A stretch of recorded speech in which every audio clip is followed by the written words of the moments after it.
How we doing, everybody, and welcome to Wisconsin Sports on the Go with Trage. I'm your host, Trage. Today, I am joined by the guy with one of the sweetest jump shots I have seen in a Wisconsin uniform in a long time. My special guest, Marcus Landry, is with me today. How are we doing today, Marcus? Man, doing great. So glad to be on the show, man. I really appreciate it. We're happy to have you here. So, just to start us out here, a long career you had in basketball. I want to know how you got started. How did you get started in the game of basketball? Man, just my younger days, me, my older brother, my younger sister, that's kind of all we had to do, man. We lived on the outskirts of Milwaukee, and, mom put out a basketball hoop outside, and, we kind of played, and kind of height kind of took over where it was like, okay, you don't have a choice but to play, because we were very tall kids. So, man, we made the best of it, so. Yeah. And was there a person in your life that kind of said, what was that moment when somebody said, "Hey, you might be able to do this at the next level"? Wow. I want to say, for me, I probably knew for myself, probably when I was somewhere around the seventh or eighth grade. Like eighth grade was probably it for me, like where it was like, okay, you probably can make something of this. So I was still super raw. And it wasn't until my going into my sophomore year where things just clicked and I became a much better player. All right. And were there any other sports you played growing up besides basketball? Yeah, the first sport my brother and I played was baseball. Yeah, we played little league baseball, and we got to the point where we were just too big to play, man. Were we better at baseball than we were at basketball, or was it one of those kind of deals? You know what, man? It was one of those deals where I was definitely better at basketball. All right, so we chose the right path there. So, growing up, was there a certain player that you tried to emulate your game after? Yeah, you know what? Growing up in my younger days, I was a huge fan of Shaquille O'Neal. So I wouldn't say I necessarily tried to emulate my game after him, but I definitely tried to pull some of his attributes for sure. In my younger days, obviously he's just a different kind of animal, but he was one of them. And then I got to a point where my brother was kind of doing so well, and I just was kind of competing with his career, where I was always trying to, top him and do one better. So that really helped me because he was always focused and always going in the right direction. Okay. And, moving off of your high school days there, you chose to attend UW-Madison. Was there any other schools that were interested in you at the time? And what led to the choice of let's attend UW-Madison? Man, you know what? It was a lot. I had a lot of schools looking at me. Some of the schools that was probably on the top of my radar was like Syracuse, Connecticut, Purdue obviously was one of them. And then a huge contender being, right here in Milwaukee was Marquette. But, it was something about the atmosphere of Wisconsin and then some of my off the court, circumstances made me want to be close to home as well. So Wisconsin just seemed like the perfect fit. It was close to home, but it wasn't too close to home, where it kind of seemed like I was, away a little bit. So a lot of things bled into me going to Wisconsin, and man, looking back at my career, I wouldn't change it. I think I made the right choice. Yeah, and who wants to be a Boilermaker? Come on, Purdue. That'd been bad. That'd been bad right there. Like what is that? Yeah, what is a Boilermaker? Come on. We'd rather be a Badger. Right. So kind of tell me about that transition you had going from high school to the college ranks. There's that difference between styles. Tell me about that transition for you. Well, the transition for me was it was a little tough. It was probably more tough on the academic side than anything.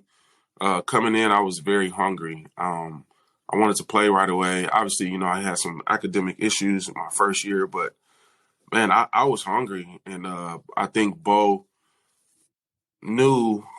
I knew coming in that Bo was looking for someone to be, or looking for me to be that athletic feel, you know. And when I look back on the history of Wisconsin and how he recruited, he always tried to bring in an athletic, smart, like forward guy every couple years, and that was me, you know. And I had a good, you know, mentor, somebody good to look up to, in Orlando Tucker at the time, to kind of show me the ropes. So I came in very hungry, man, and I think I surprised a lot of people. Actually, my academic bump, I think, probably helped Bo. It made Bo Ryan's job a lot easier, because as a freshman, I was doing very well, and he would have had to make a choice to sit some guys down or not play some guys, and it would have probably been very, very hard for him, due to where I was at and how I was playing. So yeah, man, it was a road. It was a tough road, but man, I feel like I got the job done. Yeah, yeah, definitely. And you talked about Orlando Tucker there, being a mentor to you. When everybody thinks of Wisconsin basketball, they think of those teams right there, the teams with Orlando and everything like that. Tell me what it was like to share the court with some Wisconsin greats. I mean, you're along with those guys being Wisconsin greats, but tell me what it was like kind of sharing the court with Orlando Tucker and some of the other guys back there in the early 2000s. Man, it was great, man. You mean you had guys like him, guys like Ray Nixon, guys like Joe Krabbenhoff. I mean, a lot of guys. I mean, being able to, even some of the guys younger than me, like John Lure and Jordan Taylor and Trayvon Hughes, Jason Bohannon. I mean, it was so many guys, and to be able to share the court with somebody like Orlando, and then be able to see him be drafted, go to the next level, in that same year, be able to see my brother be drafted, it really it kind of lit a fire in me to go to the next level. And then going into my junior year, it was probably one of my best years at Wisconsin. So Okay. And you talked about Bo there a little bit and his influence on you. What was it? Everybody saw Bo Ryan, and we all saw the angry sides of Bo Ryan. Tell me what it was like to play for Bo Ryan. I think in my early days, man, it was a little difficult. I didn't necessarily realize at the time what he was really trying to do. He was really trying to make me into a better man. Basketball was going to be there. So I think it was a little bit of a struggle in the beginning, but once I got to, my junior and senior year, things, much better. He's been a huge supporter to the things that I do off the court. A lot of people see the stern side or that face, but man, he's a great person to be around. He has a huge heart. Man, the reason I went to Wisconsin was because he had that mentality that was a lot like my grandfather. And the same thing, they reminded me of one another. So in certain ways, but man, being able to play for him and now, him being in the history books and all that stuff, man, when I look back at it, it's definitely a moment in my life that I don't want to take for granted. So what I got out of that is Bo Ryan is a softie at the end of the day. He had a stern face on him, but he was a softie. As time went on, he definitely got more and more soft. But age does that to you. Not in a bad way, but at some point, the fight is not as great as it was when you were younger. But the dude was, man, an amazing X's and O guy. Very old school, but he knew how to get it done. He was a little bit of a softie, man. He had a huge heart, man, off the court. Huge heart. I would have never known that about Bo Ryan if you wouldn't have told me. So that's interesting right there. So, at Madison, you had a lot of teammates throughout the years. Is there that one guy that would you be able to say, like, this one guy was my favorite teammate at Madison? Wow, that's tough because there's so many of them. But when you ask that question, just a couple guys off the top of my head, man, one that one that was a huge teammate to me was Orlando Tucker. He kind of took me under his wing coming in, and then we were roommates. And then another one was Joe Krabanoff. He's the godfather of my second youngest daughter. And man, we came in together. We were roommates together in the beginning, and we were really, able to see each other develop as players, and we were able to grow together as friends. So those two guys, I mean, amongst many others, it's a really hard question to answer, but those two guys right there are they're like brothers, man, for sure. Okay. And at Madison with Bo Ryan, he's definitely a stickler on the defensive end. What was, if you had to pick a guy, I know it's tough, but the toughest guy you ever had to defend at Madison? You played a lot of teams out there, but is there that one guy that comes to mind where you said, I hated playing against that guy? Well, you know what? I was undersized, man. You mean like on the other end of the court, right? Like, Yep. Well, man,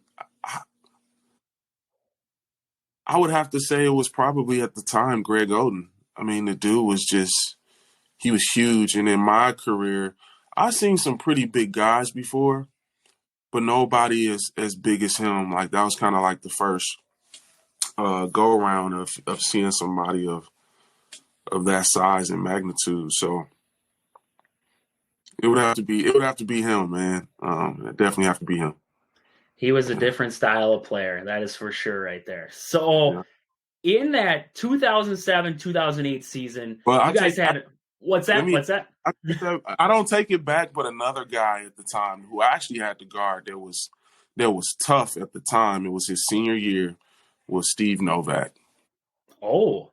Yeah. And the reason it was so tough because I think Steve Novak was he was the first guy where me as a young player, I had to start like chasing somebody off a screen. That was like, he introduced me to that, like, and Bo made me guard him. So periodically during the game. So that would be another one. And it was so tough to guard him just because of that. I had never experienced that before. And he was, at that time, I think his senior year, man, he was on a tear, man. He was killing everybody. So he would be another guy just because of a lack of experience. And shout out to Steve, man. He's a good dude, man. There we go. So, yeah, I mean, Greg Oden and Steve, I mean, those are two hard guards right there. Especially at a young age to be able to go up against Steve. That's a different kind of animal right there. Right. So in that 2007-2008 season, you guys, I mean, fantastic year for you guys. You guys ended up as Big Ten regular season champions and Big Ten tournament champions there. You actually took home the honors of the Big Ten tourney MVP and won first team in there. Can you tell me a little bit about what it felt like for you to be able to help the Badgers not only win that Big Ten title, but also to receive such high honors there the Big Ten was a loaded conference that year. So, I mean, just to be able to get that award yourself, how did that, fuel you a little bit moving forward? Man, it was huge because I had put in the work, and by that time I was married, and, I had a couple kids, and my wife was able to be there, and her whole family had came down from Oklahoma and was there. So that Big Ten tournament was special to me, man. It's one of those tournaments I'll never forget. And it was kind of the stepping stone of my career, where I start to see some things develop, and I started to develop a certain confidence in myself. So it was huge, man. That was, man, you talking about that brings back a lot of memories, and it spoke a magnitude of where I came from and things that I had to go through to get to that point. So it was a very, very special moment in my life. Okay. And that same year, you guys ran into a guy named Steph Curry from Davidson there in that NCAA tournament. Can you tell me a little bit what it was like you saw Steph at a young age. Nobody really knew who Steph Curry was at this point. Just to see him and the tear that he was on with Davidson, Can you tell me a little bit what it was like to see him? And at that point, could you tell that there was something about this guy that was just different? Yeah, man, he was an animal. And going into that game, we were, at least I was very confident in Michael Flowers, and his ability to be a lockdown defender. But sometimes, man, when teams are going and they're on a roll, it doesn't matter what you throw at them or what you do. There's no stopping them. And he's that type of player. And at that moment, he was that type of guy. That year was kind of his coming out year, and he took advantage of it. His team was rolling, and people look at it, man. But they were a lot like us, with an exception of, like, we didn't have a player kind of like Stephen Curry. But other than that, we were very, very similar. But man, his supporting cast and the things he was able to do, man, just, it was tough, man. When you hot, you hot. Nobody's stopping you, man. So to be able to see him up close in person at a young age, and be able to compete against him in the early years of my career, going into summer league, my jump shot and things began to develop. So he was a guy that I kind of was always looking at his stats, going into summer league. Well, not his stats, but his 3-point percentage, shooting, always comparing things like that. So the dude is an animal, man. He's still tearing it up today, man. So, yeah. He's just ridiculous. Some of the things that he does are just ridiculous. I couldn't believe it. I couldn't believe watching a team from Davidson that year. I was like, who is this guy? Who is this guy that's showing up here in the tournament? Yeah. So moving off of that, going into your 2009 year, you went undrafted, but you were signed by the Knicks later on there. Can you tell me a little bit about that process and the feeling you got when you received that call? Man, it was huge because I had went through a lot, man. I had tried out on several different teams and had some good workouts. And I kind of knew I probably wouldn't get drafted, but I knew I was showing people that I could play outside of the Wisconsin system. And that's a kind of like a knock that a lot of Wisconsin guys get. Can they play outside of that system? So I went into that process trying to prove that I can do that. And I had a lot of great workouts. And I mean, long story short, I after the draft, I got a call from my agent in the Knicks, and they were saying, "Hey, we want to bring him out. We want to take a look at him." But they said, "Man, we're not going to pay for him to come out. We're not going to pay for him a hotel, but we want him to come." And I'm like, "Dude, I don't have I don't have money to go and buy a plane ticket and all that stuff." But at the time, my brother was playing in the NBA, so he flipped the bill for me to go out there, and I went out there. They worked me out. And then we played like 5-on-5 in front of, Mike D'Antoni and, Donnie Walsh and all those guys. And man, I was nervous. I had Nate Robinson around, Larry Hughes, Aaron Harrington, all those guys, and playing 5-on-5. And man, to me, I played probably the worst basketball of my life, man. I'm going up and down. I airballed a few threes, but hey, I was an animal on defense, and I think that's what put me over the edge, where they made that call and said, "Hey, we want to bring him in." And it was great because Mike D'Antoni's not really known as a huge defensive coach, and then Donnie Walsh is very old school, so them being able to see that part of my game that they admired kind of led to other things, and then the winning mentality that I brought. I think was another thing that really put me over the edge over other guys. So, man, I made the team after going there in that moment and having that, then them giving me a call saying they would invite me to training camp. I went to training camp, and I think there was a total of 7 guys fighting for one spot. And out of those 7 guys, I want to say 4 or 5 of those guys had already had championship rings, fighting for that spot. So I kind of felt I really didn't have a chance, but I knew I had to try to figure out a way to stand out in some way, and it happened. It happened. So it was huge. I think, man, if I would have never gotten traded to Boston, I think I would have had a longer career in the NBA. Being able to get on the court, and Mike D'Antoni always told me, he said, "Look here, man, stay ready. Stay ready. You're gonna get your time's gonna come by the end of the season. You'll be starting. You'll be playing a lot of minutes. She's like, trust me, these guys are gonna dwindle out. They're gonna just kind of give up. I said, stay ready. And him and Nate Robinson kind of got into a little feud. And I was the odd man out in terms of a dollar amount, and I get traded to the best team in the NBA. So there wasn't no playing there. So that kind of made, that took a turn. But it was awesome, man. It was awesome. I wouldn't trade it for the world, man. Yeah. Okay. And, you talked about you got traded there. You had some stops along the way. You ended up going overseas. Can you tell me a little bit about the if there is a difference between playing in the NBA and playing professionally overseas? Is there a big difference between the two? And if there is, what are some of the things that stand out to you? I think it depends on the level that you play overseas. I was fortunate to play on the highest level overseas.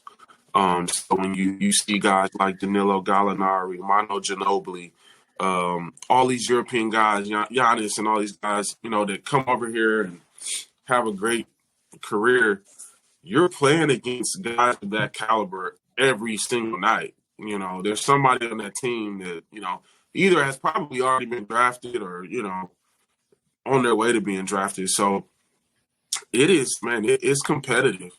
And you got plenty of guys still trying to make it to the league. So if you playing on the high level over there, man, it's no cakewalk, for sure. It's tough, and it was probably one of the best decisions of my career to go overseas.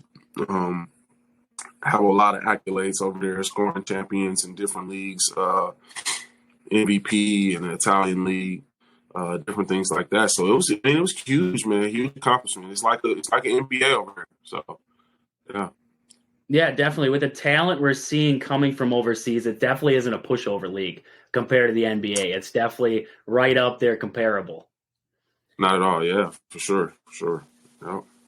So have you noticed, you've been out of the playing for just, a short time. It hasn't been very long since you were playing the game of basketball, but have you noticed since your early playing days, any big changes in basketball throughout your years? Yeah, especially now.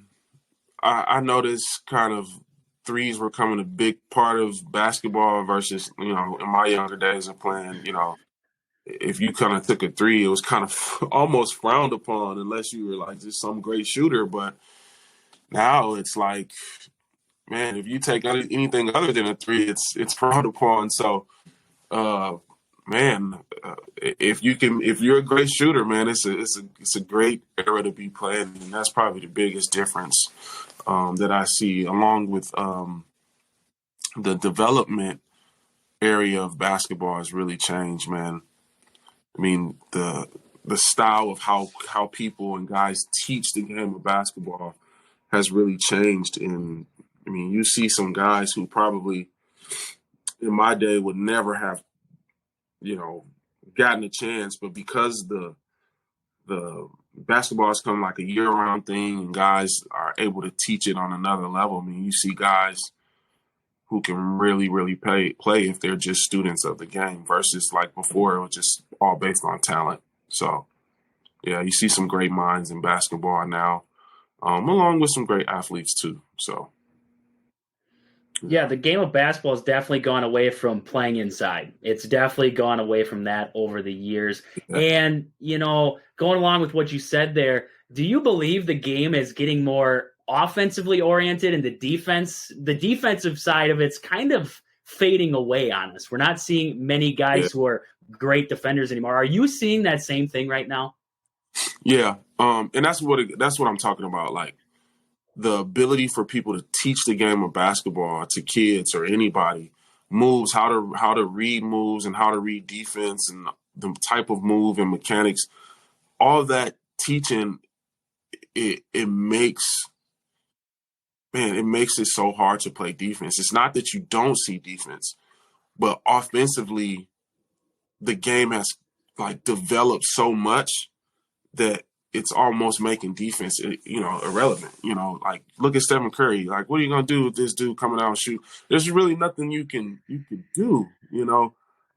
When a guy can shoot like that and develop his game to a point where it's almost flawless, no matter what you throw at him. And, it's not like you can just send two guys at him and leave a guy open, man. Everybody can play in the league. So it makes it hard. And then not only that, the defensive rule makes it hard too. Some of the defensive rules, not being able to hand check or not being able to touch a guy, or even defensive 3 seconds. That is, you think about it, that makes the game a lot more offensively oriented, where you can't be in the lane to help a guy out. So there's a lot that plays into it. And it's definitely going down a road where it's offensively geared towards just all offense, Going along with that, would you say with these rule changes the NBA has thrown in there over the years, would you say that the league has kind of gotten soft? I know it's a big topic and a lot of people have talked about it. Would you say that's the way basketball is kind of trending? Is it's more of a, you don't expect a lot of contact in the game of basketball, but a little bit, is the league and even college basketball kind of getting to a point where it's soft? I don't want to use the word soft. I think they just have a certain agenda, and that's to really they want more. They want more highlights, and they want more. They really want guys to be able to be free and really showcase their talent. And I'll be honest, dude, that's hard to do when you got a guy hand checking you, because if he's stronger than you, then he can just, he can hold you back. So it's to protect both sides of the fence, and it's to keep both sides honest. But I definitely think in terms of a competitive standpoint and how they throw out technicals, and you can't even look at a guy anymore after you dunk on him or, flex your chest anymore. I think in terms of those ways, NBA has definitely become soft. And even some of the type of flagrant fouls and stuff they call now, it definitely becomes soft. Because now you just got guys that get whacked in the head, and it can be the smallest hit, and they just get whacked in the head, and everybody's like, Yep. So I get both sides of it, but man, they got their work out cut out for them to be able to fix that. So kind of going off of that, this is more, it's a hot topic in the world, but the MJ LeBron debate, they talk about, but going off of what you're saying there, it's hard to compare the two, especially scoring wise, because the way that they play now, you can't compare them to the past, because hand checking, you could run guys over in the past. Nobody cared. There was no technical fouls for it. So, would you say you can't compare guys from the past to today's age just because of the differences rule wise and everything like that in the league? Well, according to that debate, right, I always say Kobe Bryant is the deciding factor in all of that. And the reason I say that is because Kobe Bryant, he shows us Michael Jordan in this era, right? He gives us an example to say, all right, Michael Jordan could have played in this era and he could have won. And we see that because of Kobe. Same coach, same game, he mimicked everything behind him. So we definitely know and understand that, Jordan could have played in this era and he could have won, So, and then you have LeBron James, and he played a little bit in the early time 2000 where there was still some hand checking and stuff allowed. But I think when it comes to being a complete all around player, somebody's going to make the right decisions and have, the game of basketball, the IQ of basketball, he's probably it. And when you look at LeBron, he has done so much for so many other players. It tops, to me, in my eyes, it tops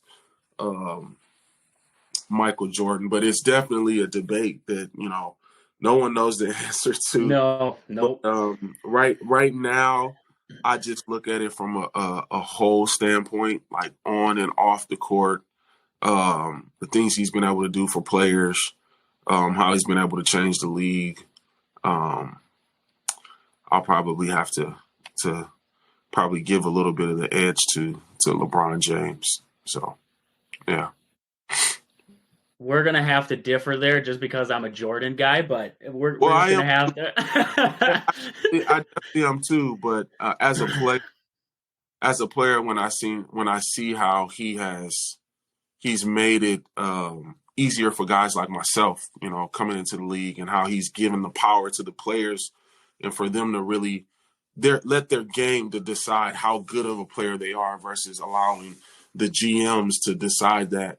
It has played a huge difference, and that's why you're able to see guys in the league like Austin Reeves now, right?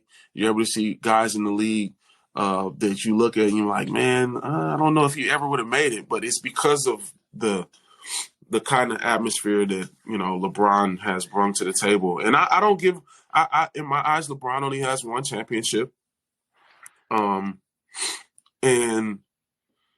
that championship, he's been able to do things that no other player has done, and he's there. But it's a debate to be had. But I think he definitely changed the game for so many people. And then you look at about being likable, by your teammates, by your other guys, all of this stuff. People will call it soft, but the dude is, man, I give him the edge strictly because on and off the court, you're getting a guy that is basically flawless. Now, is he going to be loyal and be around forever? I don't know. So I'll take Jordan. In terms of the things that he does on and off the court and what he's done for so many players over the year, I mean, it's remarkable. And then even his team, his team is surrounding his group of guys. His agent, which was one of his best friends, and his teammate in college, and all those guys he played with. I mean, in high school, all those guys he played with in high school, all those guys are doing well. And I've yet to see any other player not only have a family and do the things he's done for his family and other people, but to bring his surroundings and his group of friends up in that way neither. That speaks magnitudes, and that's what does it for me. When it comes to on the court, you toss it up and whoever wins. Jordan will win some, LeBron will win some. But I think holistically he has the edge there. So if I were to ask you the question of the GOAT debate, who's the greatest of all time? Are you leaning, with what you're saying, are you leaning towards LeBron or greatest of all time on the court? I mean, Kobe's in there too. So who's your greatest of all time? Oh man, when you talk about greatest of all time, I think it depends on what you're talking about. Yep. Are we talking about championships? We're talking about me just starting the team? Who's my greatest of all time? Who would I take first? That kind of thing. It just changes. I love getting into the debate, but it's so hard to say. But the things that Jordan has done has been remarkable, and I love what he has done for the game of basketball. And you see a third generation of Jordan's game developing right now in Anthony Edwards. So it speaks magnitudes that Jordan he can play. His game is so flawless that he can play in any generation, I think, for years to come. And you'll see it. You've seen it with Kobe. You're seeing it with Anthony Edwards now. But, man, hey, we never had a player like LeBron James. I'll tell you that, though. So he's like, man, no, he's the top. He's probably the top 10 greatest players of all time put in one. You got Magic, you got Bird, you got Michael Jordan, you got Kareem Abdul-Jabbar, you got Shaq. Like he's kind of a cheat code, So I'll probably give the edge to LeBron James, even though that's hard for me to say. I don't like saying that because I'm a huge Jordan fan, but so tough. It is. You got, like you said, you have to pick what you want to talk about. If you're talking about scoring championships, whatever it is, you gotta. It's such a hard and era by era kind of thing too. What are you gonna? It is the toughest question, and that's why nobody can figure it out. That's for sure. Yeah, I mean, yeah, 100%. yeah. So, I mean, just getting towards your thoughts of the game of basketball today, what are some of your thoughts on the transfer portal now in college basketball and the NIL deals? I mean, you haven't had to experience that yourself, but I mean, you've heard of them. So, what are your thoughts on what's going on in the game of basketball? I mean, all over college sports in general. I like it. I like it. I think it's a good thing. Does it have some flaws? Yeah, of course, because it's so early. But I think it could be a really good thing. In terms of NIL deals, for some of these kids, this will be the most money that they make in their life. Can it be a distraction? Of course. Could it be too much for the kids to manage? I think so. So they're really going to have to figure all of that out. But at the end of the day, to be able to take control of your image and your likeness as a young player at a hot time, man, it's huge. When I look at NIL deals, I'm always like, man, I would have had every vision place in Wisconsin NIL deal. I'd have been all the commercials for eyeglasses and everything. I just look at it and there was a point in my time where NIL, I can see how huge it could have been for me, especially for me being married at the time and like having kids. It would have been huge, and it also could have took away from some of the drive and focus. So I think that it's a good thing. Coaches are really going to have to figure out how to manage players because at some point, sometimes these players can be even bigger than the coaches. But it's only temporary, right? They're there for 4 years, if that, and then they're gone. But it does really help because you have some players that are now, they're making so much money in college, they're actually thinking about staying when before money was the deciding factor for a player to leave. And you see that going on with things, Deion Sanders and his boys. And I mean, that's great, man. That's great. And I think here pretty soon it's probably going to change where, guys don't have to carry 12 credits as well. They'll probably be able to be a part-time student and play. So there's many factors. I think it can be a really good thing, but I think it also can be a distraction. Not a distraction, but if not managed the right way, it can also hurt the player as well. Yeah. Okay.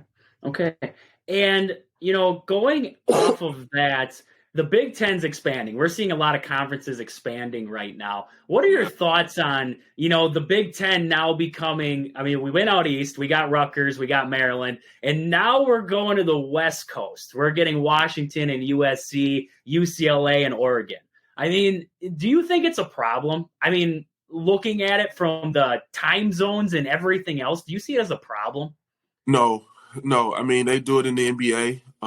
But that reason right there is the reason I think they're going to back off of student athletes in the amount of credits they have. You got to be a full-time student and you got to go play. I mean, if you have 3 or 4 teams on the West Coast, you might be gone for 3 weeks. I couldn't imagine taking 3 weeks off of school and still thinking that, things are going to be okay, so I love it. And it's preparing kids for the next level. Being able to go all around the world and see different things. I think it's great.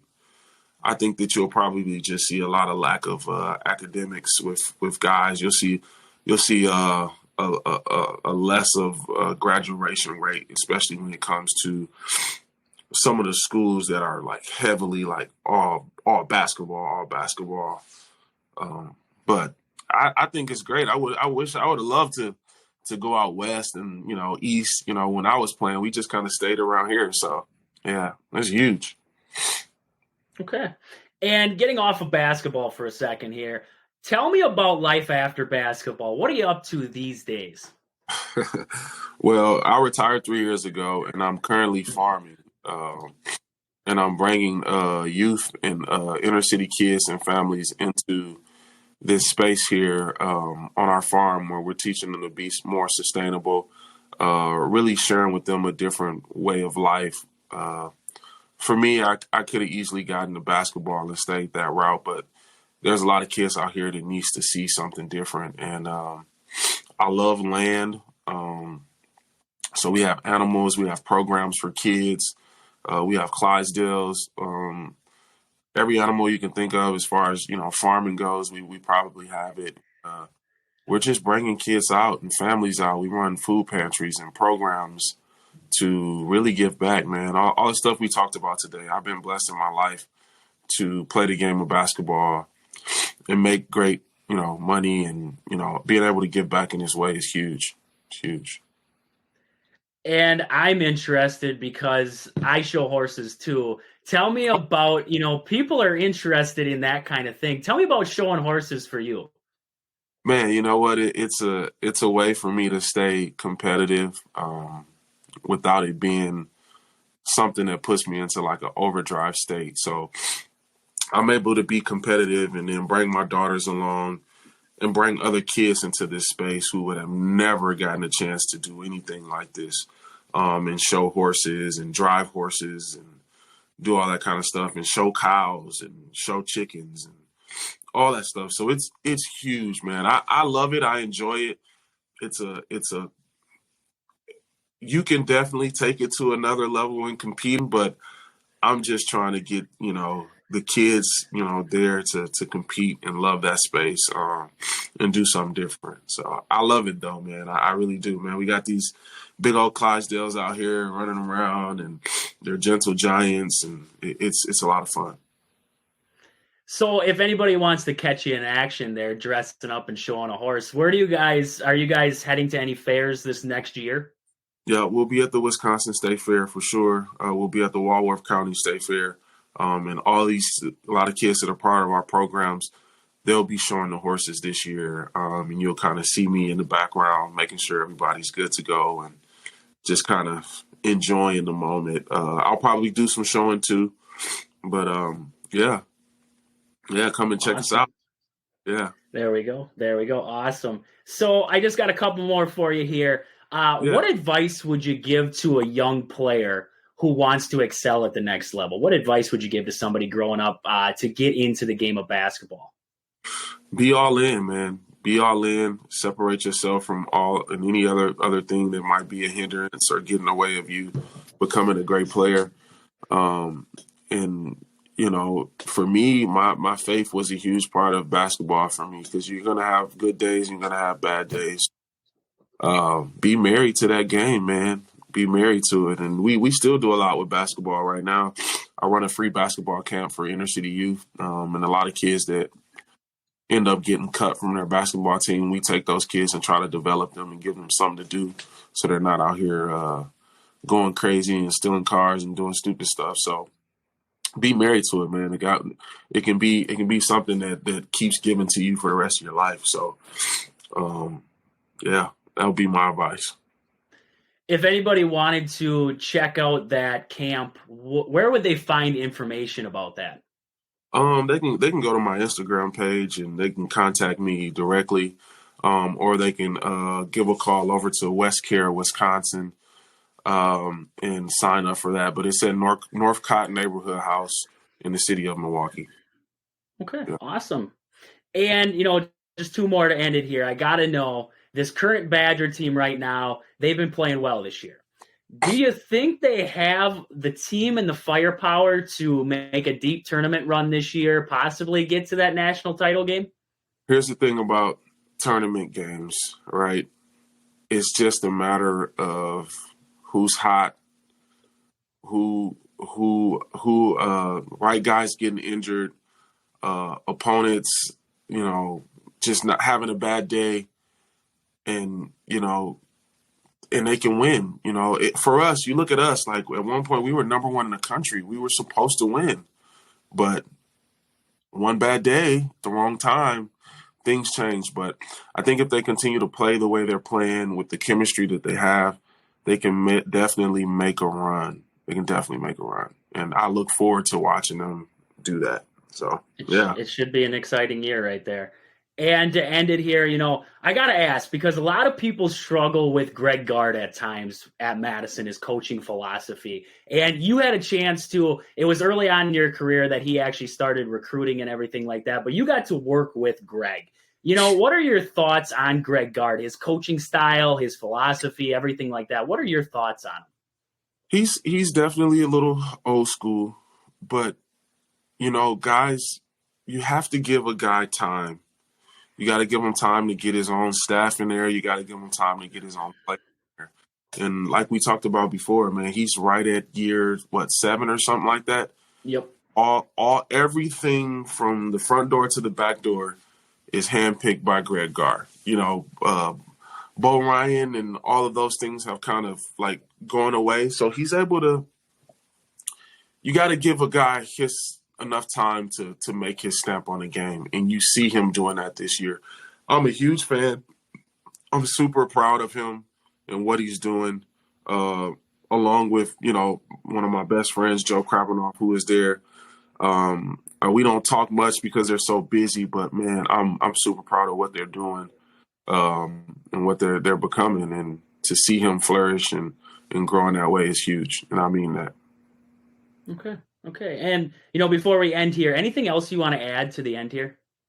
No, man, I appreciate the moment, man. I love seeing guys, take control of the media and having platforms like you're doing here. So I really appreciate that. Just being able to share the, narrative.